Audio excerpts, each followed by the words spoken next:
I think like for me, probably the big struggle has been I'm quite a logical thinker and I did a bit of computer science, as I mentioned. I can program a wee bit and I like thinking in systems and abstractions. The challenge is actually people. People are very complicated, squishy, emotional, confusing beings. You kind of learn, I think, over time that you can't approach every problem as a technical problem. I'd probably say the more successful you are, the harder it gets. So decide how successful you want to be. Wow, I love it. Hello everyone, welcome to Growth Mates. I'm Kate Suma, and here we learn inspiring growth stories from people standing behind the greatest products. There is one theme I've been thinking about for a while. How do previous designers build the entire company from scratch? Is there anything unique in their approach? This time, I had the pleasure of getting first-hand insights from Benjamin Humphrey, the CEO and founder of Dovetail. Benjamin shared how he used the design mindset to build his own company from scratch, raise capital, what challenges he faced, and most importantly, the mistakes he made. Now Dovetail is helping thousands of companies to build the greatest products and improve the quality through customer insights, including the big brands like Deloitte, Starbucks, Shopify, Atlassian, and more. Before we start, just a couple of friendly asks from me. Please subscribe to this show on your favorite platform, not to miss new episodes. And please share your feedback, comments, really helps to continue building this show and make it valuable for you. So now let's dive in. Hello, Benjamin. Welcome to Growth Mates. So happy to have you here today. Just tell us, how are you doing? Where are you joining us from? And yeah. Hey, Kate. Lovely to be on the show. I'm Benjamin. I'm calling in, I guess, from Sydney, Australia, so it's in the evening here, and I think you're in Amsterdam, so it must be the morning for you. Yeah, early morning for me, so hopefully you have like at least 20% energy on your battery, and we can make it happen. And it's been a long-awaited conversation for me, honestly. I think the first time when I've heard about Dovetail was around 2018 when I was still at Mira, and now here we are, I'm talking to you, and you've built that, which is incredible. And when I was looking at your background, what resonated the most is that you started your career also in the design field. Then you spent more than 4 years in Atlassian, where you grew to a lead designer. But then something happened in 2017, so you decided to leave and started your own product, Dovetail, which you are building today with already quite a big team. You also have a pilot license, right? Did I miss anything? Can you tell us who is Benjamin today and what mission is driving you these days? Yeah, I mean, so I grew up in New Zealand, so I'm a Kiwi. There are 5 million of us around the world, I guess. and I got my pilot license when I was in high school because I was hoping to join the New Zealand Air Force, but then they actually got rid of the fighter planes. So my dream of being a fighter pilot didn't really eventuate, and I ended up in software because I think that was kind of what my passion was in school. I was kind of the nerdy kid playing video games and hacking together websites and things like that. So I grew up in New Zealand and moved to Australia to join a company called Atlassian back in 2013. They were about, I think, 400 people, so quite small. No one had heard of Atlassian. Everybody mispronounced Atlassian. It was Alsatian, Atlassian, Altassian. So it wasn't until their IPO, I suppose, in 2015 when they kind of had some more prominence. But I was very early on in the product design team there. And I think I was a higher number, 15 or 16 in the design team, and worked on a product called Jira that you might have heard of. And so every time I see someone critique Jira, I think, we tried. But that was my journey at Atlassian. I was there for 4 years and then started Dovetail. So I did a bit of computer science at university as well. So I do a little bit of programming too. Very nice and obvious transition from the high school dreams of becoming like a pilot to landing on the tech world.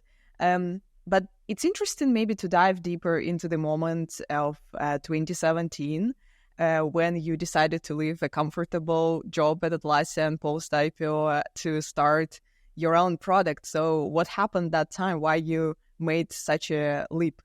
Yeah, so back then in 2017, it was, I guess, a bit of a risk, a bit of a novelty to start a startup. Obviously, these days, like everybody kind of has a startup with AI. You can kind of just go and build something in a few days.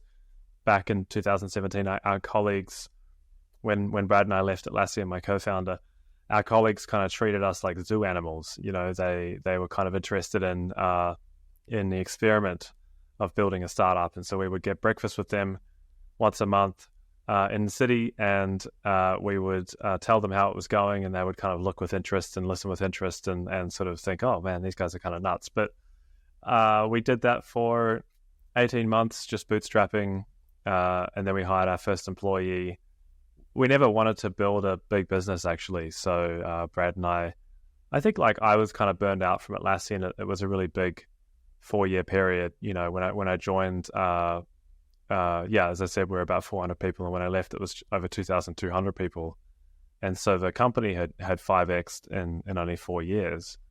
And so I was pretty tired, I think, from that run. And so I felt like, hey, like let's just do like a lifestyle business. We can kind of build a product that we can, charge a bit of money for and maybe sustain our lifestyles. I didn't really expect that it would become that big. So that was kind of the goal for the first couple of years, was just basically make just enough money to pay our rent and pay our living expenses and food and stuff. And so that was kind of the first few years. And then we eventually realized that I guess we needed to hire people and needed to sort of do right by the customers. And so we started to build out the team and then eventually raise some venture capital money. I personally believe that one of the most important jobs of anyone who is creating a digital product is to make the first user experience smooth, intuitive, and memorable. For that, we need to provide users with a friendly assistance throughout the whole experience, beyond just the first session. Comment AI is a user assistance platform that exists for the sole purpose of helping users. It provides a user-centric alternative to traditional pop-ups and chatbots. The first thing that I love about Comment AI is their Copilot. This is an AI support agent that can use AI to answer questions, perform actions for the user, or show them how to do some complex things with ease. The second thing that is incredibly useful are nudges. This is a great alternative to annoying pop-ups. Instead of bombarding users with too many messages, you can show them a proactive and relevant message that guides them right to the action. And you can get all of this within Comment AI as a no-code platform that product, support, and marketing teams can use to influence user behavior in a positive way while respecting their needs. Thank you again, Comment AI, for supporting this episode of GrowthMate. Wow, this is super interesting. I have a bunch of questions about this period, actually. So first thing, I didn't know that you left Atlassian when the size was relatively similar to the size when I left Mira. So when I started at Mira, it was 50 people, so I was employee number 63rd, and I was the third product designer. So when I left, it was 2,000 people in the company. And for me, it's just my personal situation as well, that to be in a big corporation is probably something not necessarily that I really enjoy. So for me, it was like something that I would like to explore, like independent nature. And this is how I started GrowthMates. And now, of course, I'm doing it in a very bootstrap manner. But for you, at some point, you realized that you want to go probably further. And this is why you decided to go with the VC capital. How was that? So why you decided, I think for a founder, it's such a pivotal moment when first you want to build a small company, just a comfortable space where you enjoy working and have a small team. But at some point you realize that, no, we need to go further. And this is why we need to change the direction. So how you decided to go with that direction with Dovetail? That's a great question. We kind of built the business to about $100,000 in revenue a year, and we hired our first employee rather than us taking a salary, which was the original plan. And we did that because Brad and I were just kind of scrambling, I guess, to try to do everything ourselves. After a couple of years of doing that ourselves, we felt that, it's kind of tricky, right? You try to take a holiday and half the company's on holiday if one of us was on holiday. So and he was the only technical person, really. I mean, I said I could code, but I would just do a bit of front end and kind of help out here and there. So if there were on-call issues at 2:00 in the morning, he'd always get woken up. And so we kind of felt that after a couple of years, we needed to hire someone to spread the load a bit. And I think as well, we were getting a lot of feature requests from customers. A lot of people wanted the product to do more. We wanted to do right by the customers and actually build these things out for them, because they were saying, hey, Dovetail's been really helpful for us. It's a game changer for us. We really love it. But it would be really cool if we could do this thing over here, or if we could do that thing over there. And we didn't want to lose that momentum, I guess, and that kind of goodwill that we had built up, because we didn't want to go back and say, well, we don't have the capacity, we're only 2 people, we can't do it. So I think we sort of saw the opportunity we had and the traction that we had, and we felt like we'd sort of be doing a disservice, I guess, if we didn't maybe build the team. The issue was, of course, that as a bootstrapped company, I mean, we were doing about $500,000 in revenue by the time we raised our seed round. And so as a bootstrapped company, you're making $500,000 a year, but you can only really hire a couple of people with that sort of revenue. And the major thing that we kind of realized is that there's not that many people that want to take a bit of a punt on a bootstrapped startup. We didn't have a lot of cash in the bank. We had 20 grand in the bank. So who was going to leave their, job and join us when their job security was not very great? So we ended up raising some money from venture capital, I guess, to get the bank balance up a bit and actually build some credibility so that people would actually join us ultimately. So we hired 4 people before we raised our seed round. So we're a 6-person company, and then we raised the seed round, and then we went and hired another sort of 10 people or so and built the team to about 15. Very interesting. It reminds me about the concept of if you want to go fast, you go alone. If you want to go further, you go with a team. Otherwise, it's not possible. If you have a vision, you need a team. If you want to attract bar raisers, you need capital to attract bar raisers. But getting back to your personal transition into this founder role, so you have probably never been a founder of such a company before. You've been a designer in the corporation. And I've talked to several people on this podcast already who actually transitioned from the design field to becoming a founder, like Phil Vanderbroek, who founded Adopt, but now is a part of Airtable, and other folks like him. What was helpful from your original design background in a new founder role? And from the other side, what was extremely challenging for you to adapt, to learn, and to start doing in this role? Yeah, it's a great question. I'm a huge fan of design founders. I think, obviously, I'm biased, but I think that the skills that you have as a designer set you up well to be a founder, because a lot of what you're doing is fundamentally a sort of design problem. And a lot of the kind of techniques that you develop to figure out how to do something in the world of software, you can equally apply to the world of business, gathering requirements, talking to people, synthesizing various conversations that you're having, concepting, ideating, brainstorming, and visualizing stuff, and then influencing people. All of those skills are relevant, whether you're raising money, whether you're developing your brand positioning and messaging, your marketing, whether you're developing pricing and packaging. It's all really relevant. It doesn't necessarily mean that you're designing software all the time. Like, you could be designing a team, a culture, a set of values. So I think that design founders are quite successful typically because they have that ability to, I guess, do sort of systems design and systems thinking and can visualize and can tell stories. I think tactically as well, a lot of what you need to do these days is stand out in the market, and brand is increasingly important, and aesthetics as well. There's the perceived kind of usability effect, where a product that looks better than another product is going to be perceived to be more usable. And I think that if you don't have a good looking website, a good looking product, if it's not, the UX isn't there, you haven't figured out what the feature set needs to be to meet the requirements, you're not going to be very successful. And so I think being a software designer actually helps you execute too, which is the most important thing. Being a founder is just, can you execute? Can you get something done?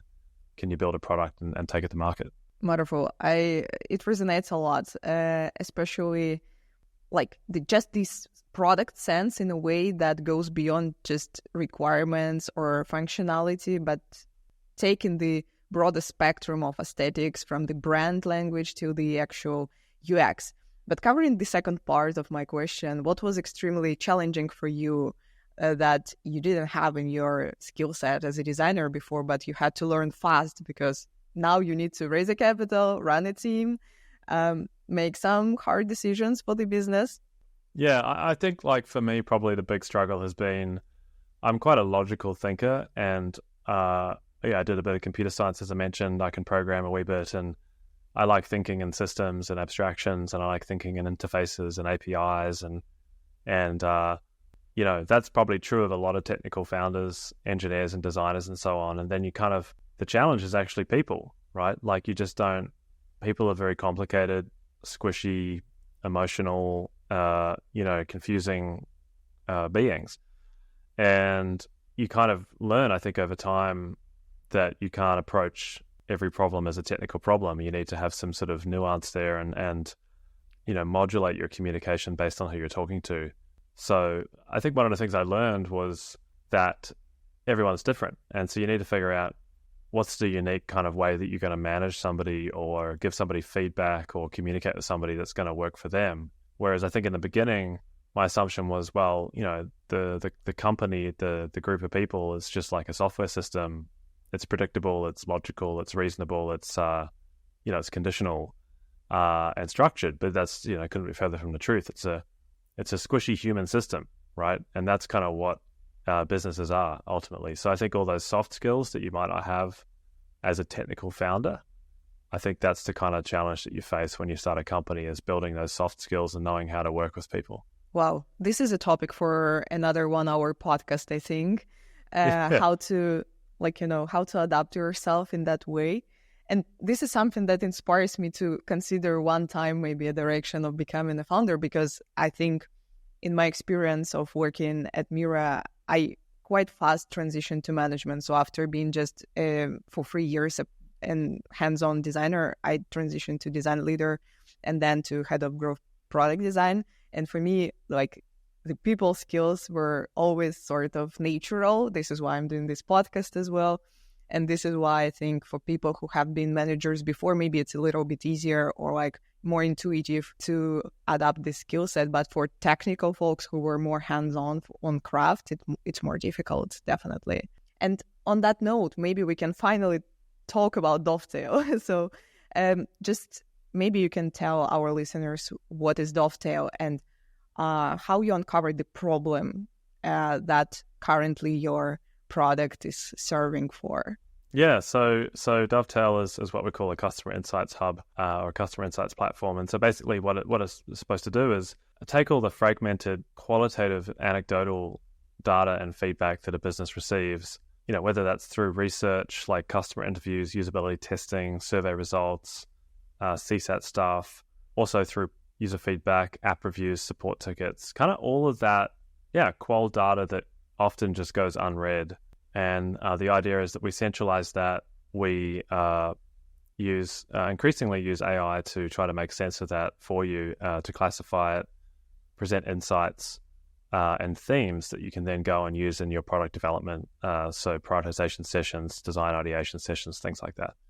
And the product is comprised of a few different things. We have a part of the product is, I guess, for qualitative data analysis. So, making sense of interviews, usability tests and surveys and so on. And we make that, faster and collaborative.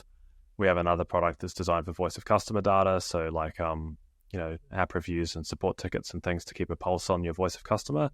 We have a product that helps you with recruitment. So finding participants and managing those people. And then we also have a pretty comprehensive sort of search engine that allows people to consume and discover insights across their business, breaking down those silos and their fragmented teams. And you can actually ask questions and get answers, and you can chat to it and stuff like that too. So it's, I don't know, like I think what we typically replace, SharePoint, Google Drive, OneDrive, Confluence, Airtable, Notion, tools that people are kind of cobbling together as an insights platform. So that's Dovetail.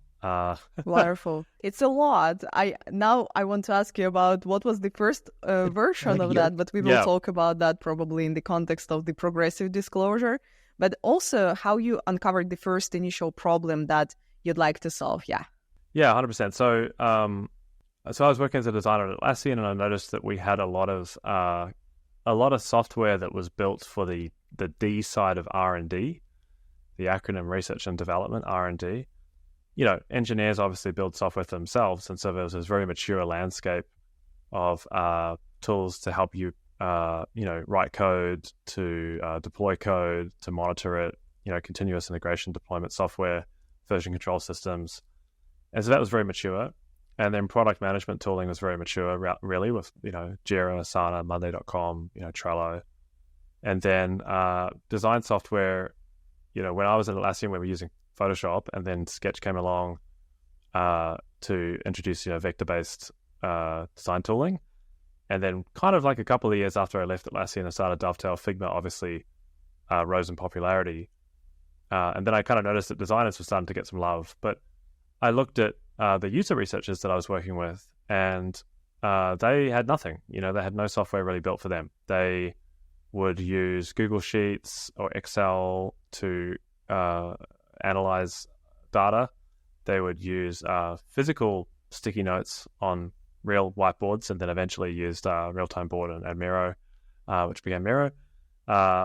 They would use physical highlighters and actually tabs and stuff. And I guess the world of sort of data synthesis or qualitative data synthesis was very, very immature. So I just saw a gap, I guess, in the tooling that was available to solve that problem.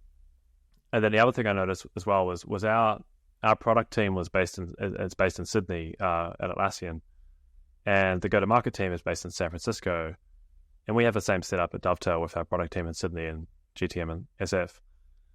And I think I was sort of I struggled a bit to, hear the voice of the customer and use that in my design work. It was tricky getting to talk to customers, to visit customers. We would have an annual conference that we would talk to people, but that was about it. And I sort of felt like, well, hang on, how can I figure out what our roadmap should be? How can I do design ideation? How can I do prioritization and strategy workshops and vision workshops and things like that, where the customer is just kind of so far away? And the more I kind of learned about the space, the more I realized this was a pervasive problem that every business has. The bigger you get, the more internal facing you become, and it becomes more about bureaucracy and stakeholder management and politics and, career frameworks and internal meetings and things. And businesses tend to get kind of far away from their customers, and they lose that customer centricity. And so I have this belief now that with that acronym R&D, there's so much investment in the D side, and you see that now with AI. It's trivial to build a product. You can build a product in a few weeks on top of OpenAI or Anthropic, using Amazon Web Services infrastructure. It's actually quite easy to cobble together a product. And so the question then becomes, well, what do you build, and for who, and why, and what needs are you solving? And what is the thing that's going to be the aha moment for them? And so I think what's happening is, to stay competitive, businesses now need to compete on the R side of R&D, because if everybody can build the same thing, how do you stay competitive? You need to understand your market, your customers better than your competition. So that's kind of my driving idea now, is that the companies that listen to their customers the most are going to be the most successful, because they are the ones that are going to build the best products, deliver the best services, and win at the end of the day. Well, this should be the headline of this episode, I think, because this is the message I also want to translate to our listeners and new founders. Because we see in practice, right? So I'm working with clients and companies as an advisor, and they see the difference. If they talk to customers, how fast they can make the decision, how well their product is designed for this particular audience. If they are not, this is absolutely different situation. And now talking about Dovetail. So when you started the company, were you thinking about the product-led model for that from the beginning, or it evolved like just naturally? I think because we had experience working at Atlassian, which is very PLG and kind of and we didn't know anything about this, by the way, back then. The concept PLG didn't really exist in sort of 2013, right? So it was just kind of how things worked. Like, it just sort of made sense that you would offer a free trial, you would give people a way to evaluate your software without them needing to talk to somebody. And if you listen to some podcasts that Mike and Scott are on, or if you talk to Mike and Scott, they say the reason for that is that they were down here in Sydney. They had no way of demoing the product to people in the US and in Europe because of time zones. They started a company before video conferencing, so they'd have to fly to the US or to Europe all the time to demo the product. So it's just not going to work, right? So I think originally they actually mailed CDs to people with copies of Jira and Confluence on the CDs. And then, eventually they let you download something from a website. But it's kind of the same thing for us. Like, we started Dovetail in Sydney, but then our market is always going to be the US and Europe, because that's where, most of the companies in the world are located, and that's where the big companies are. And Brad and I had no way of, we didn't want to get up at 3 o'clock in the morning and demo the product, right? So I think we were just forced into offering the product as a self-service experience and providing a free trial, providing a way for you to put your credit card in and pay for it without talking to us. And of course, if you take that approach, you need to explain what the product does. You need a good marketing website. You need a good help center with articles and things like that for people to figure out how to use the product in kind of interesting ways. And so you just kind of end up doing a fully self-service PLG product without even really realizing it. And we used to get emails from people being like, "Hey, can I, jump on a sales call?" And I was like, "What's the sales call? I don't know what you're talking about. Just go try it. Like, just put your credit card down. Like, we don't do sales calls." And we had all these enterprises reach out in the first few years, these great leads, and we were just kind of like, man, like, what do you expect me to do? Like, get up at 4 o'clock in the morning and talk to you? Just figure it out. Just figure it out. Yeah, just like the instructions are on the website. It's not hard. You just put your email address, set a password, go in, put your credit card details, click upgrade. But we had no idea about like all of this stuff, right? Like procurement processes, order forms, purchase orders, getting through security, IT, legal, limitations of liability, master subscription agreements. I remember we got our first purchase order sent to us. It was a company called Horton Mifflin Harcourt. They do HMH Co. They do online educational material and publishing. Quite a large company. I think it's publicly listed. And HMH Co. sent us an order form, and I think it was for about, I don't know, maybe like $7,000 or $20,000. It wasn't a lot of money, but it was in a file format that we couldn't open, some sort of proprietary procurement file format, right? And so we had to upload it to a website that converted it to PDF. And I've got a photograph of us holding up this order form, this purchase order, and we're like, what does this mean? Like, what do we do with this? Does this mean you want to buy it? Like, why can't you just put the credit card in there? I don't get it. So we had to actually ask them what a purchase order was and what do we do with this? And I think they probably thought we were nuts, right? So this is very interesting. Probably now the situation is a little bit different from what I see happening right now in the market. There is a dilemma, like, should we stay sales-led as long as it takes, and only when we cannot handle it anymore, we can introduce PLG. So people are a little bit more, even started to be more conservative for the reason because the group of customers, they appreciate hands-on and human touch approach so much, and more companies are making it affordable. So you can schedule a demo, 30 minutes demo is like possible any day, any minute. And this is why I think I don't have an answer. I'm trying to research that and understand.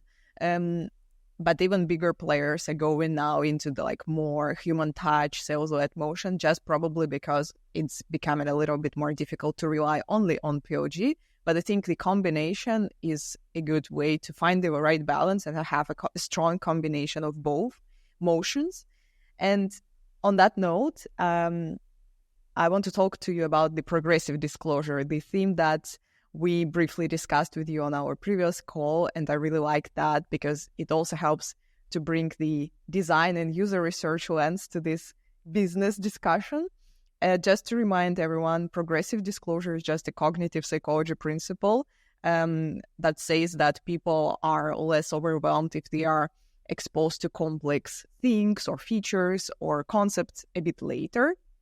And I think you have an interesting example of how you applied this progressive disclosure to your packaging from, let's say, an enterprise to freemium model, and how you design the product across that complex spectrum. So can you tell more about that? Yeah, so you know who gets this really right is mobile games.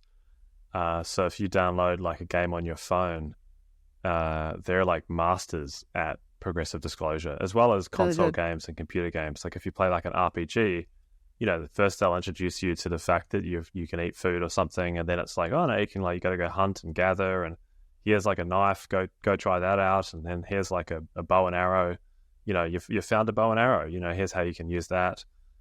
So those sort of tutorials in RPG video games and in mobile apps and so on, they deploy progressive disclosure, I think, the best. And I think Nintendo's probably considered the best at this because, you know, if you look at something like Mario Kart can be played by like a 6-year-old. It's simple enough, right? And they're not going to use all the features, you know. They're not going to know how to drift. They're not going to know how to, you know, maybe even use the power-ups and stuff. But they can like race the car. And then you've also got these like speedrunners on YouTube who are like pushing the game to the max, and they're using like every single feature, and it's like fully advanced. And that same game can scale from, you know, a 6-year-old to like the most advanced gamer in the world. They still get value from it and enjoy it. And so I think video games are actually the best example of progressive disclosure. And how you apply that in software land is what typically happens is you start out with a SaaS application, you build your product. It starts out really simple because you have no features, and you just naturally build only the few things that you think will get you the first few customers. And, you know, those are your kind of differentiators. The early features are kind of the best features, the aha moment. Still to this day, features we built many, many years ago are still the kind of, you know, major differentiators in the product. And it's really easy to use because there's no buttons. There's only the features that you've built. But then over time, you start adding more features, right? And you're trying to meet the requirements of ever-increasing customer base and an ever-increasing, hopefully, ACV. And so you're asking people to pay more money, and so then you need to provide more value. And if you're building a sort of horizontal product, people will kind of push you into different use cases and different kind of ways of working, and you'll end up having to sort of satisfy like lots of different use cases. And so then you use like language, which is kind of vague, and, you know, over time your product becomes a lot more complicated and it becomes less intuitive. However, you're happy because you're making lots of money from enterprise. And so the issue is that what's happened is that you just dump everything onto those new users. And so you're not doing what those video games do. Instead of saying, hey, like you start out, here's how you can walk, here's how you can run, a few hours in you get a weapon or something, then you can like shoot a bow and arrow. You know, you kind of can do things one thing after another. You just like load them up with everything right at the beginning. You're like, here's your armor, here's how you can eat and craft, and here's how you can hunt and gather, and here's how you can shoot bow and arrow and like do all this kind of stuff. And that's like enterprise software. And so you kind of lose the intuitiveness of the experience at the beginning because you haven't progressively disclosed all of this advanced functionality. So the thing you have to do is basically try to map the functionality that you have to the needs of the customer at their point in the journey of using your product, as well as their needs as a business and their requirements. So, for example, we have a feature single sign-on, right? If you just start out with Dovetail small, you don't really need to configure single sign-on because it's just going to be you and maybe you invite one other person, invite another person, 2 of you, 3 of you. You don't really need single sign-on, or you don't need user groups. You don't need all these authentication settings just for the 2 or 3 of you. But if you're, fast forward 6 months, 12 months later, you've got hopefully hundreds of colleagues on there. It gets a bit unwieldy. You need to manage your authentication setup, create user groups, have everybody single sign-on for security reasons. Then you need those features. And so, don't put those features in the first plan, because it's going to confuse people unnecessarily, because you're giving them things that they don't actually need at that point in their journey. And the techniques that we use to sort of implement progressive disclosure is, well, firstly, we just hide things, right? So like the free plan, a bunch of stuff's hidden on the free plan. It's interesting, like we have this debate internally as to whether you should actually hide functionality, or whether you should put like a little diamond or a little crown on everything and try to get an upsell out of every single feature. Personally, I don't like that, because I think you just end up with an interface where like every single feature feels like it's locked behind a paywall. And so I think you need to be thoughtful about what features you're going to try and paywall versus what features you're just going to hide entirely to keep the interface relatively minimal and intuitive.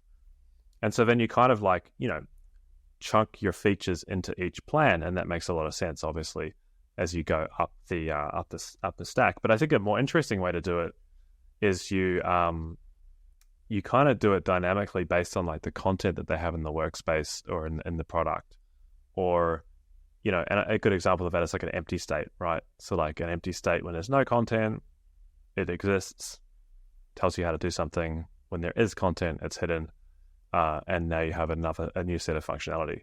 But then another example is like if you have like a list of items, maybe if you've got only 5 items, bulk selection, like being able to tick the boxes and then do like a bulk action on 5 items.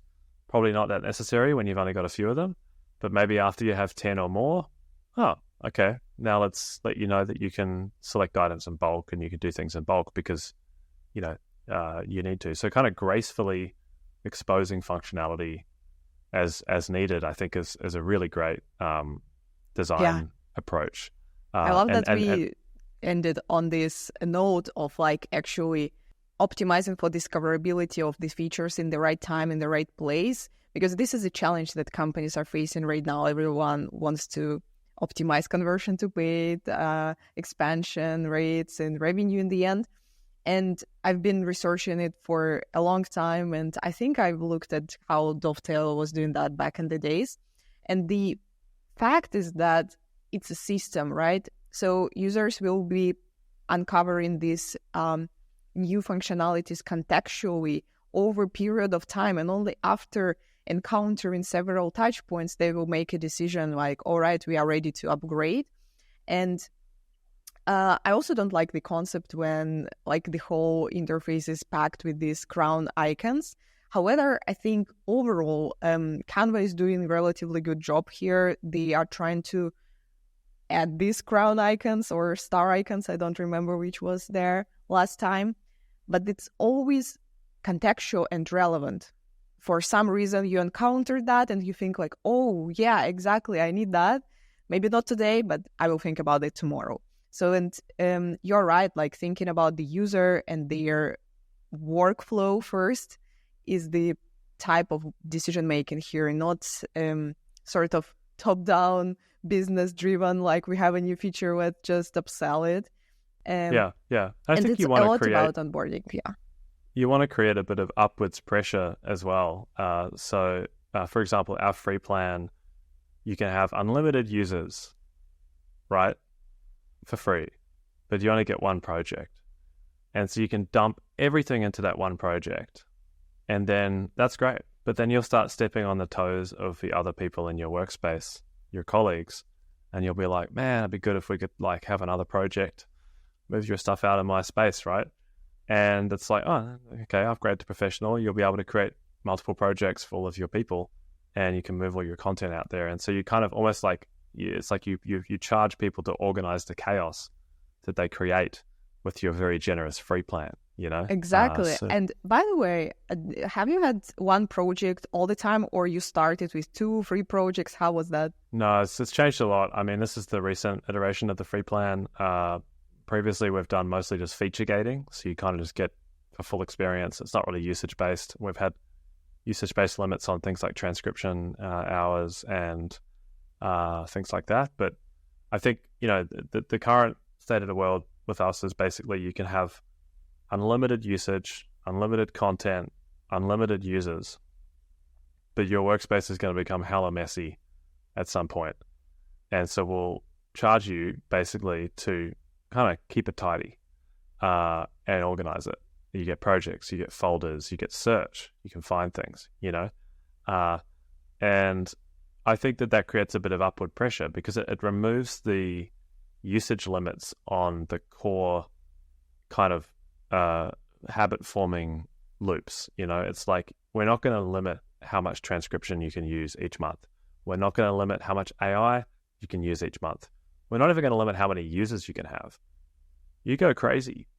But if you are using the product that much, then you're getting the value from it, and it's going to become a bit chaotic and messy.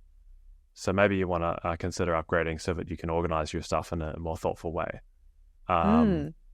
This is very interesting. And it's connected to the core value of the product, right? So all in one platform where you can keep things organized. So in case you want to experience the full spectrum of that value, you need to purchase the license, which is also quite relatively like a good affordable price. Yeah. Yeah. And we have there's this hierarchy in the product where you have like a workspace and that contains folders. And within folders, you can have projects and you can have channels.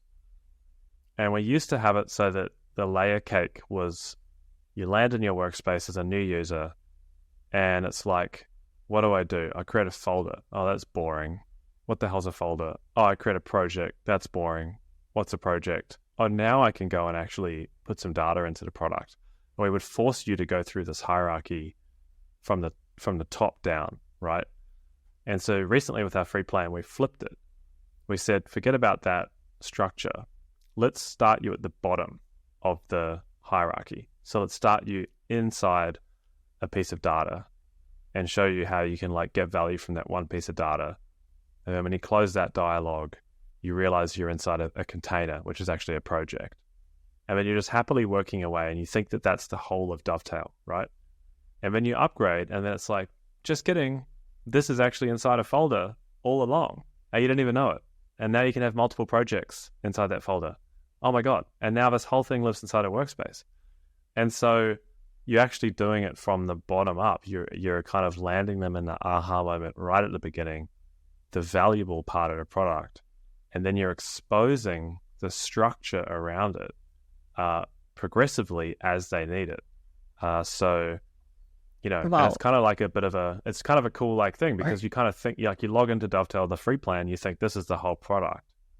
And then you upgrade to professional and you realize that this whole time you've actually just been in a small part of the whole product. And there's this whole other world out there that you didn't even realize. Wonderful. I'm very, very curious now to go right away and register and check how how it works, because I'm exploring and gathering a lot of examples of like how to speed up time to value and get to the aha moment as fast as possible. So I'm very curious to look at that. It's the same as Canva, right? Like if you sign up through Canva, go to a template, you land in like the birthday card design file, and you're like, yeah, sweet, I'm going to make a birthday card. Like it's all good, great. That was enjoyable. And then you think that Canva's just a birthday card thing, and then next time you're like, I need to do a wedding invitation. Oh, now I like a second design. Well, hang on a second, like it's not just a birthday card thing. Now there's a second. I've got 2 designs. Oh my God. And then you upgrade and it's like, now you can have folders and they all live within, you can organize all your designs and create templates and stuff. And, there's all these extra features that you didn't even realize. You just thought it was a birthday card designer at the beginning. And it leads us back to this concept of progressive disclosure. Like you start somewhere, but the complexity and more stuff can be uncovered. And also, before we finish up this episode and switch to the lightning round, one last question about Dovetail I wanted to ask you. So recently you launched Dovetail 3.0 and now it's like fully enhanced with AI and all of these new things. So as a founder, how are you thinking about the future of the company and the element of AI there? Because there is a lot of challenge how to apply it, how to set up right expectations, especially when your product has real data inside. And yeah. Yeah, the practical application of AI beyond sort of just generating like spam, right? I think the problem is with AI, in a sense, is that it's generative, and so it's very good at generating new things, like making images of things, creating Shakespearean poems, and to a degree, a summary of a document is kind of a new artifact. It is sort of a synthesis, but it's kind of a new thing that it's taken and summarized. It's not finding necessarily insights or patterns within that document. It's just shortening it. And so I think like a lot of people think that because AI is good at generating things, which it is, it should also be very good at synthesizing things, which it isn't. And so our challenge is integrating AI into Dovetail in a way that achieves the goal of firstly making people more efficient and more productive, because qualitative data analysis and synthesis is it's very manual, it's very boring, and you have to sit there and categorize things, and that's boring and takes time. And if you need to do that across 100,000 support tickets because you're I don't know, United Airlines or something, good luck. It's going to take a long time. So you kind of throw AI at this problem and it gives it a go, and it will classify things and it works okay. But it may not classify them in the way that you would. And so a lot of people are struggling, I think, with the balance between essentially speed and accuracy. And to illustrate that, I think, I'll give you a bit of a thought exercise. Like, let's say that I gave you a set of books, and I had a set of books, and another friend of mine had a set of books, right? Well, we'll call them Matt. So Kate, Matt, and Benjamin, we all have the same set of books. And I said, hey, Kate, can you organize this set of books for me? Group this set of books. I say to Matt, can you group the set of books? I will also group the set of books. Now I have a look at your grouping, and maybe you've grouped it by genre, right? Like romance, history, maybe you've got comedy, etc., right? And perhaps you have fiction and nonfiction. I look at Matt. Matt's grouped it by, alphabetized, right? Author's last name. Yeah, fair enough. And maybe he's organized it into fiction, nonfiction. And, because I'm a big dum-dum, I've done it by color, just the color of the book, right? So green, yellow, red, blue. Now, technically, all three of those classifications are factually correct. They are valid ways to classify a set of books, by alphabetized, by genre, by color. But what I want as a person coming into the bookshop might be different to what you want, right? And so the problem with large language models is that we're asking them to classify books, but expressing exactly the categories that we want is quite hard. And that is ultimately what we're doing is with data analysis and synthesis, is we're trying to classify things into themes and give you insights that you can do something useful with. So to answer your question, like where is AI going and what are we doing in Dovetail? Trying to figure that out, basically, trying to figure out how to apply large language models in a way that's not just generative, but actually trying to do data synthesis and end up with a result that you're happy with. Because perhaps if I said to you, here's the set of books you asked me to classify, I've done it by color, you'd be disappointed. But it is technically correct. Oh, yeah. I've been there, actually, when you said, how much time it can take to classify data. I remember sitting in front of Mira board for the whole day, to be honest, to classify 20 interviews with customers and insights, sticky notes, hands-on. I enjoyed that personally because I'm, a geek in that way. But I believe that it's hard to rely on this classification that you have no idea what was been happening inside the black box, and then you have a magical summary. Yeah. And this is the thing, is that data classification is highly subjective. People think that there is there's one correct way to classify a set of data. that could not be further from the truth. There are many, many different ways that you could classify a set of data and still be accurate. But the problem is that what's accurate to the large language model may not be accurate for you. And so a lot of our customers, they're trying our new features, and they're saying, hey, I like your AI features, but it's not what I would have done. And I'm like, well, that's because the AI is not you. It's not. It doesn't have your. Yeah. It doesn't have your lived experiences, your subjectivity, all of the context that you have. So yeah, I think it's complicated, right? And I think people need to kind of. It is complicated, and I imagine Mira has the same problem, to be honest, with affinity mapping, right? I know, I'm not inside the company right now, but I used recently, and I used several times to generate the version that I like. And to be honest, I deleted and just put my summary, because it's very hard, as you described, it's very hard to be in line with expectations of the end user. But let's see where we will get with AI. And just to wrap up on that note, I will ask you last question. Getting back to the beginning, we walked through your whole journey from lead designer, becoming a founder, building a complex product today. So looking back, what's one advice you would give to someone who maybe has a design background as well, but wants to start the company right now, that you wish you would have this advice before? I'd probably say the more successful you are, the harder it gets. So decide how successful you want to be. That's probably... Wow, I love it. And from the other podcast I was listening to yesterday, it's another probably addition to that advice is to define what success looks like for you. So before you define how successful you want to be, define what exactly that success means for you. Does it mean a flexibility in the day, I don't know, work-life balance, or does it mean waking up every day being extremely passionate about one idea that you'd like to spend your whole time and attention on? So it really then defines your path.